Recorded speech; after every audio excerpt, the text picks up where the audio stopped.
Hello up there. It's Brad J. Lamb. You too can become a condo millionaire. The Todd Shapiro Show. Canada Laughs. Sirius XM 168. Brad Lamb's here. Brad J. Lamb. How are you, man? I'm good. How you doing? Good. There's all these big NHL hockey trades that everyone's talking about today. You hear about this? No. PK Subban. Yeah. Look a little closer to the mic if you don't mind. We'll just bring it down there. You know PK? Have you met PK? I've never met him. I know who he is. He got traded for Shea Weber from the Nashville Predators. Oh, that sucks. Yeah. It's a weird trade. Yeah. I feel bad for him. For PK Subban. why do you feel bad? Who wants to live there? In Nashville? Dude. Have you been to Nashville? I have. You know, I thought it was kind of a fun town. It's a fun town for a weekend. Okay. For life, I would kill myself. Interesting. Wow. Okay.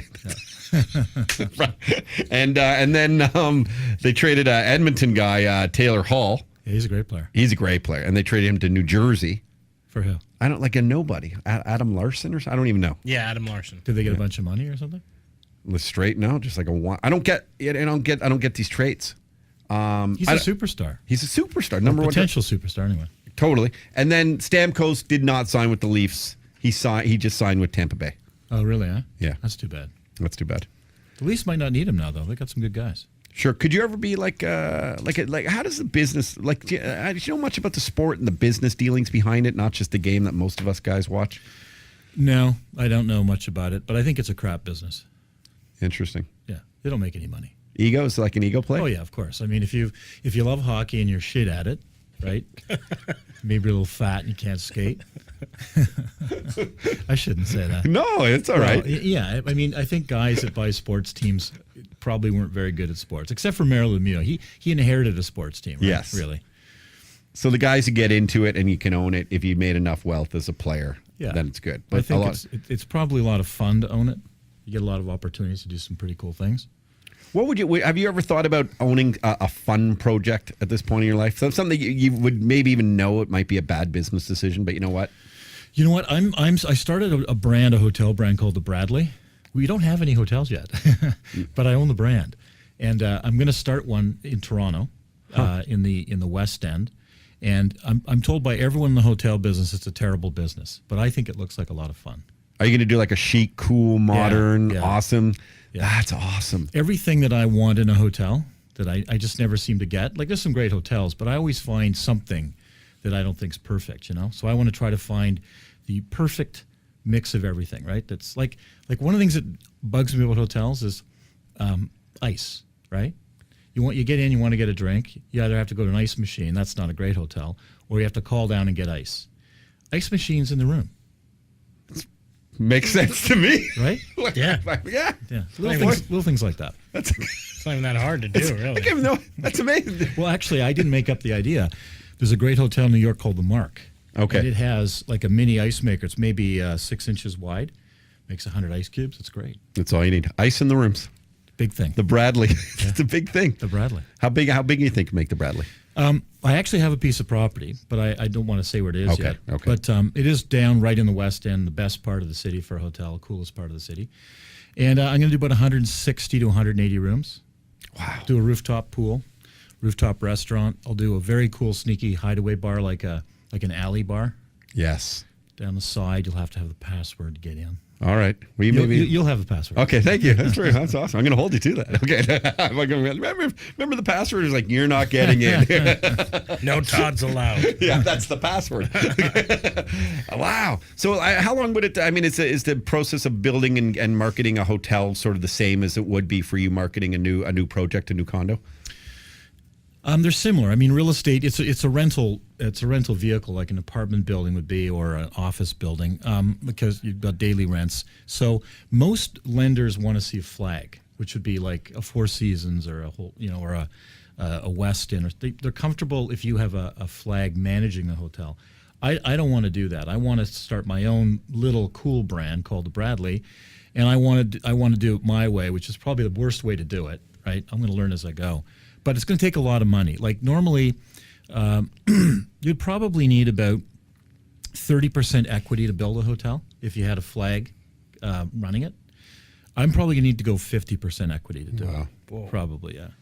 So it's not a great business decision, really. It's just something I don't know why I've wanted to do it all my life, but So you're going to get this done? man, every time you come in here, I just think to myself, there's so much stuff I say I want to do and don't do. And I think that's why it's, I saw you the other night at the Joe Carter Classic. By the way, I was pretty ripped. And I just remember coming up to you and going, hey, we love you, man. But and that's the sentiment we get from the team and the listeners and stuff. It's like, it's something to aspire to through the inspiring way about it. Where people just got to kind of act on some things and go and make shit happen. Life's kind of short, right? It's way too short. It is short. Yeah. Does that freak you out a little bit with age and stuff as you get older? Like, let's just get stuff done. Yeah. Well, it's certainly creeped up on me. I've done a lot. I mean, it's not like I've sat idly, but I feel like I've got so much more I want to do, and I definitely feel that I'm not going to get it all done. I mean, I have to live to 120 years old to get it done, and I don't think I'll be a good 120. Do you have are there sort of material goals that you ever set for yourself, like a private jet or things like is that stuff that you ever think about? Yeah, I mean, sure. I think having a private jet would be cool. I think they're like really stupid from a financial standpoint. They don't make a lot of sense. But I guess it's like a sports team or anything else. If you have the money and you want to waste it on something like that, then it's a good thing. I think at some point when I had a net worth of a certain amount, I might do something like that.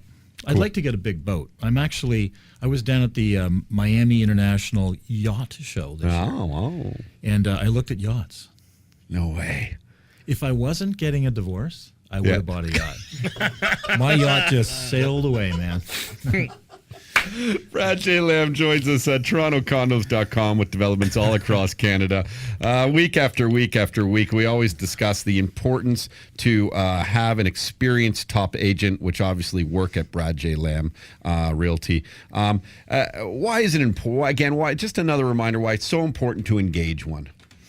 Well, I mean, the first thing is that, the basic simple thing of a contract. When you buy a piece of real estate, you don't use a lawyer to draft a contract, use a real estate agent. And I see all kinds of incredibly badly crafted offers that actually get buyers and sellers in trouble because they're signing a contract that's not good. It's just not well written.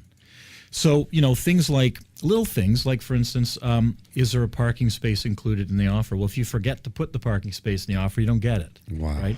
Parking space numbers. So if you put the wrong parking space number, that can actually cause a property not to close because someone's gone and inspected the spot. It's not the one they expect. So now they don't want to close because they're not getting the parking spot they wanted. Lockers, condo fees, getting the right amount of them. What's included in condo fees? This is just for condos, but also when you look at a house, right? Most people when they buy a house, they go in the front door, they look at the house, they leave. What you really should do, and a very experienced real estate agent will tell you, walk across the street and take a long look at that house, right? Take a look at what that house feels like and looks like on the street. Is it sinking? How's the roof look, right? Are there any obvious encroachments on the property? Just, things like that. It's the little details that make a good real estate agent. And then also, in Toronto now, it's very hard to buy a house, like an actual single family house, because there's 5 to 10 to 15 offers per sale. And to win one of those is tough. And I'll tell you, the people that win are the ones with the strong real estate agents. They push you. Otherwise, we've got clients that we're trying to push, and we're getting better at pushing. They're very difficult people. Like, you have these clients in this industry. And, they've missed on 12 houses, and they've been looking for a year. I mean, at that point, it just sucks. You don't want to buy a house anymore. Like, it actually causes a strain on your relationship, right? No question. So strong, knowledgeable, experienced real estate agents make a difference, and they're worth their weight in gold. I mean, when I buy commercial real estate, I have a commercial firm within my office, but I don't hesitate to use other expert commercial brokers when I'm trying to buy commercial real estate. I pay people for that service. Good to know. When offers come in, how does that process work for home buyers? So they see maybe a property listed at $899, perhaps in their head they're like, it's probably for 1.1, maybe a little more. They're gonna, maybe there's a bully offer. How does that actually work for people? Because that's one of the questions I keep getting, because there's some anonymity towards it, right? Where you don't really know who's doing the offers or something. How does that work? Well, first of all, today when you buy a house, this is another reason why you need an expert agent, because you like a house will be listed at 900,000, it'll sell for $1.4 million. Now you would never know that if you were like, even if I'm buying a house, I don't know enough personally about house values in Toronto anymore to advise anyone on a house price, right? So you need someone that is spot on in that neighborhood and knows every trade and was in every house. They saw why one house sold for $1.5 million and a similar looking house sold for $1.3 million, right? And you need to have that knowledge. But the way these work is it's an auction nowadays with houses if there's multiple offers. And so but there's a new twist to this now. So it used to be that the offers were sealed and nobody knew anyone else's offer. And an agent would say, okay, if there's 10 offers, we'll settle with 3, we'll work with 3. You guys stink, they're not good offers. These are the 3 best, we'll work with them. Go back and get us your best number. They come back with the best number and say, is this really your best number? And number 3 says, yeah, it's my best number. The 2 others say, well, I think I can do better. They go back and they come back again with another round. It doesn't end till someone gives up, till someone stops making a better offer. Nowadays, though, it's quite common where the real estate agent will say, listen, we have an offer for $1.1 million. That's the best offer. Will you go $1.11 million? Yeah, I'll go $1.11 million. Okay, we've got $1.11 million here. Will you go $1.1 million too? And it's like an actual auction now. So, and that's perfectly acceptable in our real estate rules, right? But it hasn't been done that way before.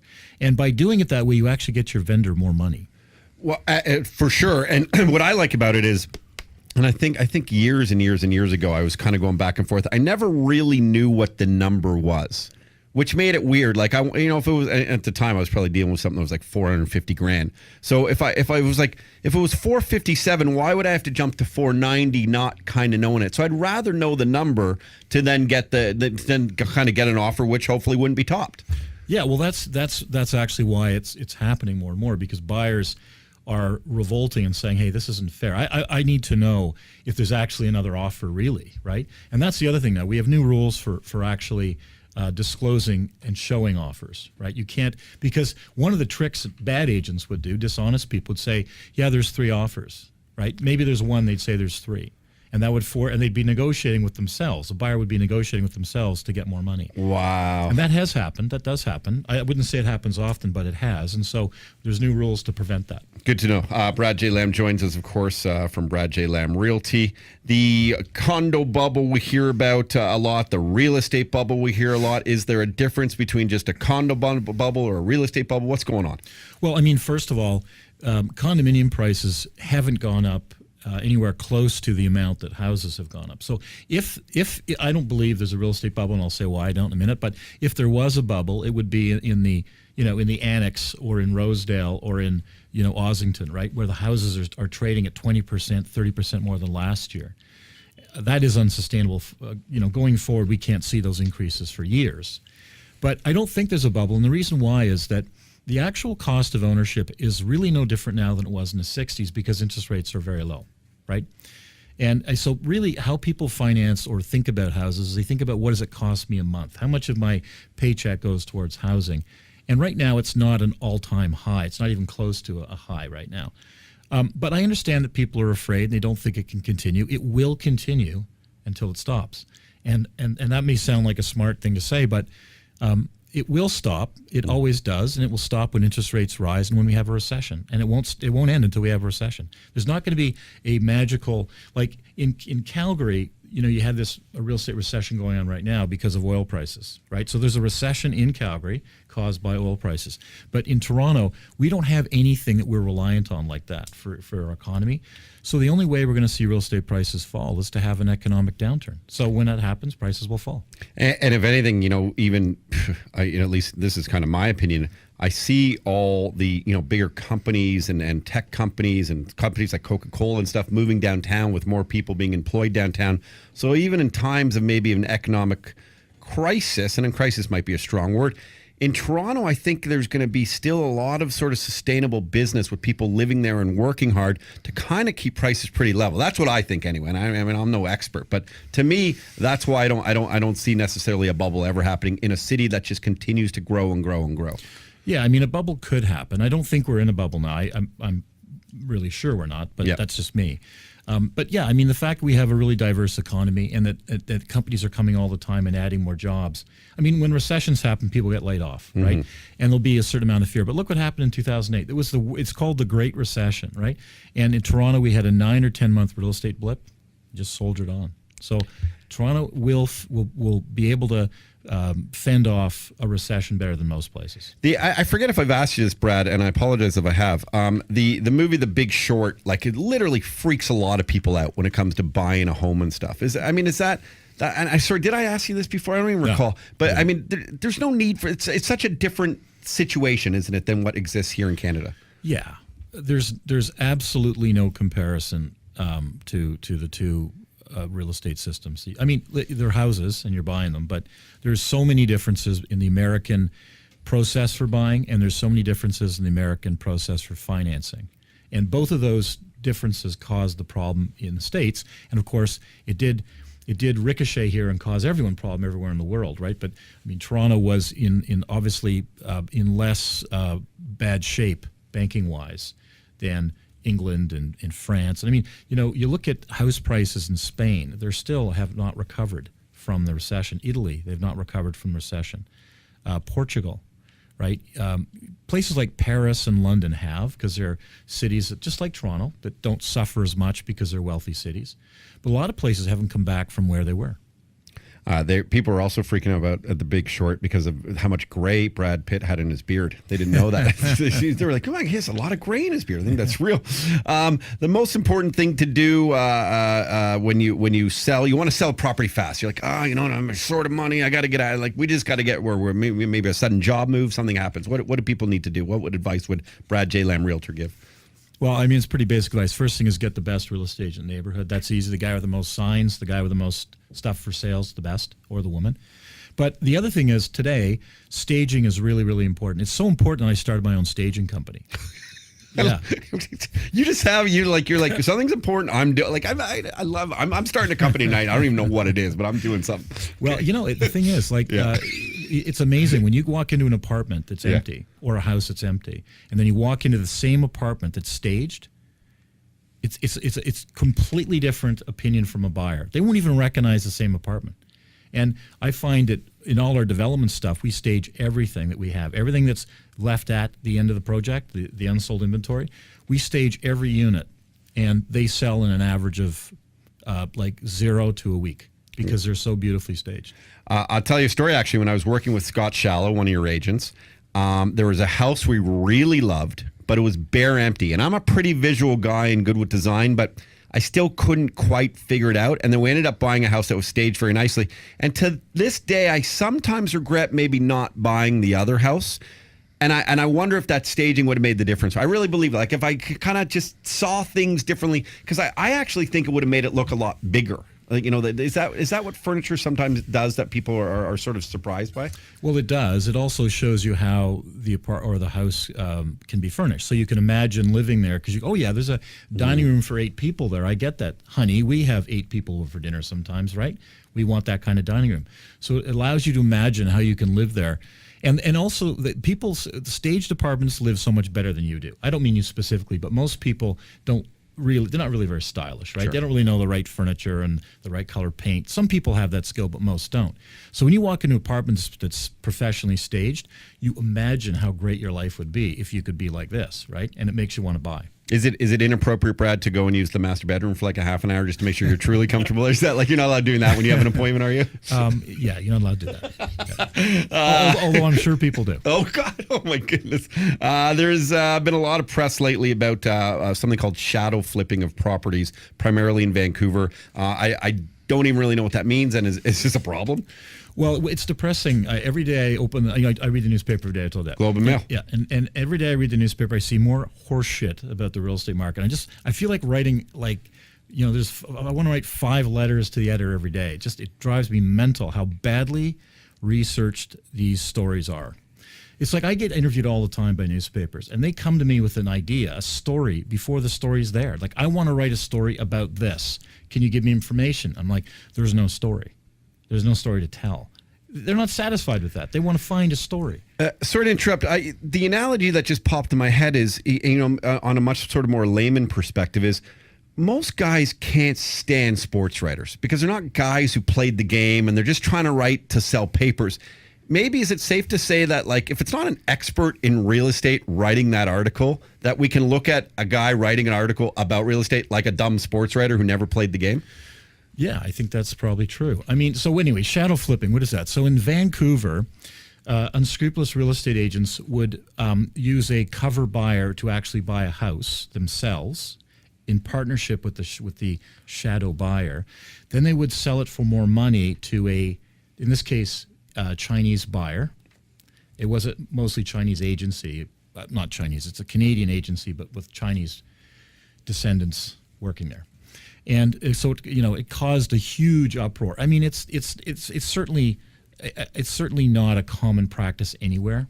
I mean, it would imply that the owner is so stupid that they have no idea what their house is worth. And that's kind of, what you should do as an owner is get 4 or 5 guys to give you the price your house is worth. So why would you sell it for less to this guy so he could flip it for more? What I think is happening in that case is the new buyer is getting screwed. They're probably from China and they want to park money. So they don't particularly care. I mean, they care, but they're more apt to pay more money because they're not educated as a buyer. I think less likely the owner got screwed and more likely the new offshore buyer got screwed. Right? Interesting. But it's now you've got Christy Clark involved and you've got the Prime Minister involved, and it's bullshit. It's not. I mean, it's not a good thing for sure, but it's certainly not a practice being done anywhere in large numbers. So it's like don't let the bad apple paint the brush of all realtors. Yeah, and so now they're going to uncover a whole bunch or create a whole bunch of new stupid rules for shadow flipping, which I don't know, 1 out of every million properties is shadow flipped. I don't know, it'd be more than that, but it's not a vast number of homes by any means because it would imply the owner's an idiot, really. Yes. Well, I mean, good to know. And I think ultimately what we're telling you is just be an informed seller or an informed buyer. Take your time. Be informed in anything you do business-wise. Just educate yourself. It's easy to do. The real estate industry, does it need more regulation or governments? Have we had enough? Well, yeah, I mean, I'm going to say this because I am in the industry, but I think the industry self-governs itself pretty well. I mean, listen, if you do something like, not return a key to an office on time, or you don't cancel an appointment that's made, right? Like if you're real estate, you make an appointment and you don't show up and you don't cancel it. I mean, those kind of things, you get in trouble all the time. Like, get hauled into the real estate board and they fine you, and they can even suspend your license. I think our industry is pretty well governed, but the powers that be are going to change that again, I think. Would they ever come and whether it's the city or the federal government, and call upon experienced, successful, very intelligent, not only just realtors, but obviously brokers and owning firms and developers to get their opinion on this kind of stuff, or do they just go and make these decisions? No, I mean they do come to people who have knowledge in that area. I mean, listen, the Bank of Canada, not the bank, like the actual bank, but someone who works for the Bank of Canada has visited my office on a couple of occasions. We have a meeting coming up where they want to talk about how their policy affects the real estate industry, and they listen. So I mean, there are obviously they're not just going to make a bunch of rules to harm the industry, but I think it's already pretty well governed. And I think that this thing blew up in the newspaper, and now the latest thing that's causing panic within the newspaper and the news is that inside buyers are blocking people from being able to buy a developer's project. So what that would mean is I'd say, hey, Todd, you bought from me before.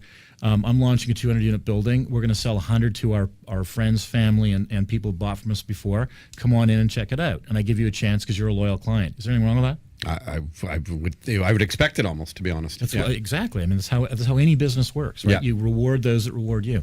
And so it locks out a bunch of people from being able to buy at opening prices. Well, what you have to do is you have to become a loyal client. Sure. That's what you have to do. Take a chance on one, and then you'll have that opportunity for the next one. Then you get the call. Yeah. I love it. Jay Bro, do you have any quick questions or anything? Or are you I got a quick question for you. You're usually like the first, in Toronto anyways, you've been one of the first developers to build in many different areas. Do you ever look at your building after, like maybe 10 years down the road, because usually you build these unique buildings with some style to them, and then I've noticed like next to your buildings, these other builders or developers will put up like very cookie cutter the developments. Does that frustrate you, or do you not care? No, it frustrates me unbelievably. It depresses me. I'm looking out this window and I'm depressed. That is absolute crap. Oh, yeah, there's right? terrible buildings. And you know who built that, right? I don't. He declared bankruptcy. Oh, can we say? I mean, the only one I know who declared bankruptcy lately was Urban Core. Is that right? Okay. That's all urban crap over there. That's what it is. Yeah, no, it's very important to me too. I think it's anyone who cares about the city they live in, they want to make it more beautiful, right? Yeah. So it's important to me that other people. I mean, listen, some people probably don't like my buildings. I think they're too modern. I don't know. No, that's dumb. Whoever said that's dumb. No, I would agree with you, but there are dumb people. The world's full of them, you know? Okay. So, I think that you should strive to try to make the city better, and it frustrates me when other people just do dreck for making just bucks, making money. Yeah. Wow. Interesting. Well, Brad, I mean, always very informative. We really do always appreciate your time, and I think I think these are just such great tips for everyone to know. It's ultimately usually comes down to for the average guy and the average family, it is one of their biggest investments, if not their biggest investment of their life. Make sure you do it right. Brad J. Lamb Realty, TorontoCondos.com. Get an experienced, great agent, and just go and call them or email them for advice too, and they'll help you out. Thank you again, Brad. You're welcome. We appreciate it. We look forward to opening up a company with you this evening over a cocktail or something. Back in a sec here. The Todd Shapiro Show. Canada Laughs. Sirius XM 168.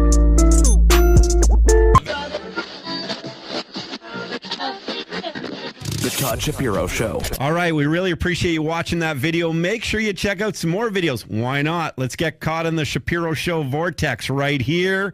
Or you can subscribe to the channel right here and check out videos at any point because we're going to give you all the alerts. We do appreciate you being a part of our family. Most families hate each other, not ours. We love you.